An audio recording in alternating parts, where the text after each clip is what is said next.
In this video, I'm going to teach you how to draw Bohr diagrams and Lewis dot structures. When chemists draw atoms, typically they're going to use one of these drawings to do it. And really what these two types of drawings do for us is they show us a lot about what the electrons are doing. Now, what we're building up to in practical chemistry class here is chemical reactions. And in a chemical reaction, two atoms hit each other. And you know that the electrons are on the outside, so the electrons, the cloud, is what makes contact first with the other atom. Electrons make chemistry happen. Okay, so we really do care a lot about the electrons, and the nucleus is important too, but we don't have to think about it a whole lot. As chemists, what we really care about is the electrons, and especially that outside energy level of electrons. Because that outside shell, that outside energy level, that's what makes contact with another atom first. Bohr diagrams and Lewis structures help us understand that. So I'm going to show you how to draw them on your own. The knowledge that you get here is going to help my class finish the Bohr diagram and Lewis structure parts of this worksheet, Periodic Basics. And once you have all of these cards done, then you'll have everything you need to answer the questions about the periodic table that come on the next page. So let's get started with lithium. Lithium is number 3, which means it has 3 electrons, 3 protons, and the most common isotope of lithium has a mass number of 7. I just rounded the average mass up to 7. So that means we have 3 protons and 4 neutrons for a total of 7. 3 protons, 4 neutrons, 7. So in a Bohr diagram, let's try that first.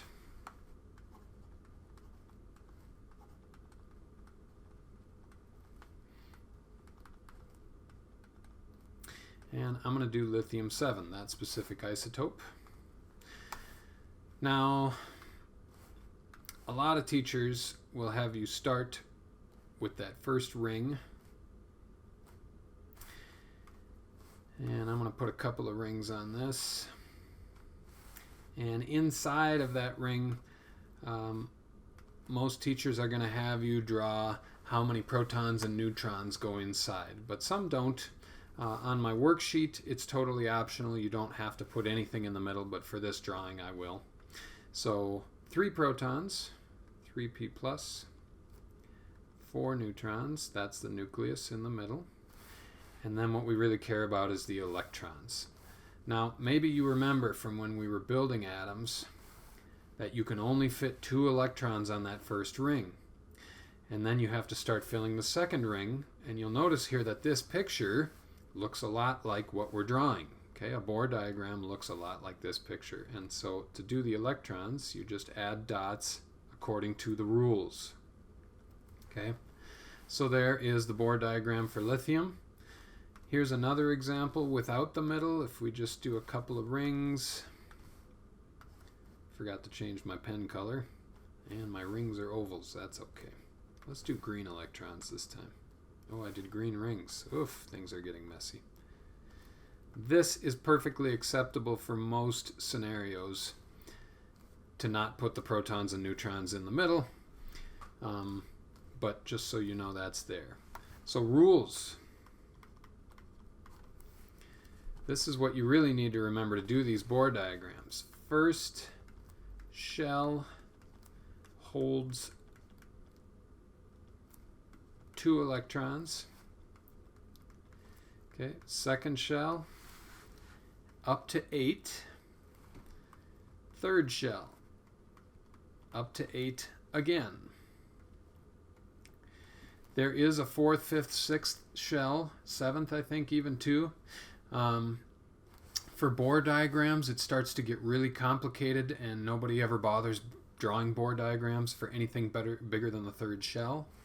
Okay, so I'm not going to worry about that for now. Let's do one more example, and then that's it for Bohr diagrams. This second example, let's do a bigger element. Let's pick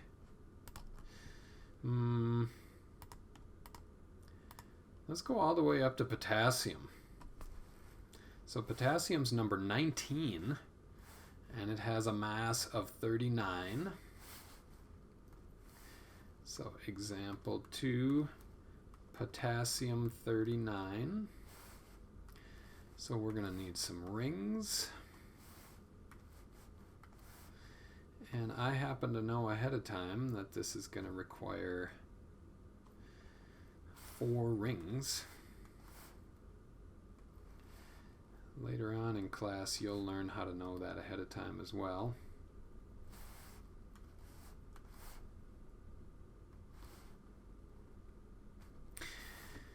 And then let's start drawing inside of here. Oops. Whatever, I'm just going to leave my colors alone. Potassium was number 19. Okay, 19 protons plus 20 neutrons.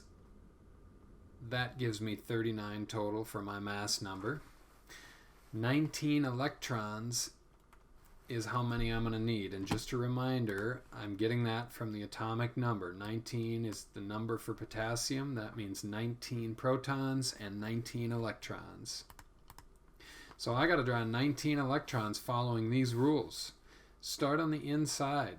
I can only fit 2 on the first one. Second shell can hold 8. It's customary to do them in pairs like this. Top, left, bottom, right. That makes it easier to count, and it'll make your life easier later in life. 2, 4, 6, 8. I've done 10 so far. Okay, I need 9 more. So 11, 12, 13, 14, 15, 16, 17, 18. I'm not even done. I need another ring, because remember the third ring is filled after 8 electrons, just like the second one, so that's full. So I'm going to draw a whole new ring, squeeze it in there, and I need 1 more electron because I've drawn 18 total. Here is number 19, and that is the Bohr diagram for potassium 39. It shows me where all the electrons are. Okay, pretty simple, hopefully. Lewis structures are much simpler. I think you're going to like these better. Most chemists do.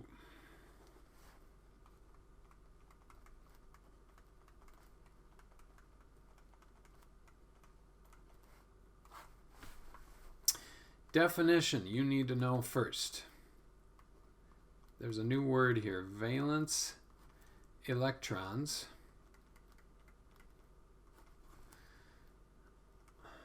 are in the outermost shell.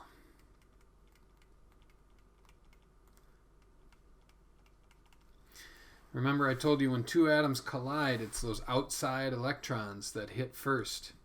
So examples, potassium, outside shell. Look at the outermost ring, and you see there's only 1 electron in there. Potassium has 1 valence electron. Another example, okay, we did lithium earlier. Look at lithium. The outermost shell also only has 1 electron in it. Okay, lithium has 1 valence electron. So to draw a Lewis dot structure is pretty simple. If you want to draw the Lewis dot structure for potassium, you simply draw a letter K and you put 1 dot next to it, and that's it. Okay, the Lewis dot structure is the symbol with dots around it for just the valence electrons. Lithium, same thing, 1 valence electron, 1 dot. Okay, let's do another one on the worksheet and then we'll be done. Beryllium is right next to lithium. Okay, lithium had 3 electrons, and that looked like this, 1, 2, 3. Beryllium has 4 electrons, so that's going to look like this, 1, 2, 3, 4, And you notice the outside shell has 2 electrons in it. Those are the 2 valence electrons. So the Lewis structure is going to be Be with 2 dots. The Lewis structure for lithium, again, was Li with 1 dot. You get it? Good. You'll notice as you go through these on this worksheet, there's a secret pattern on these valence electrons built into the periodic table. And as you discover that pattern, it will help you answer the questions on the last page of this. We will discuss that in class or in the next video. Happy drawing!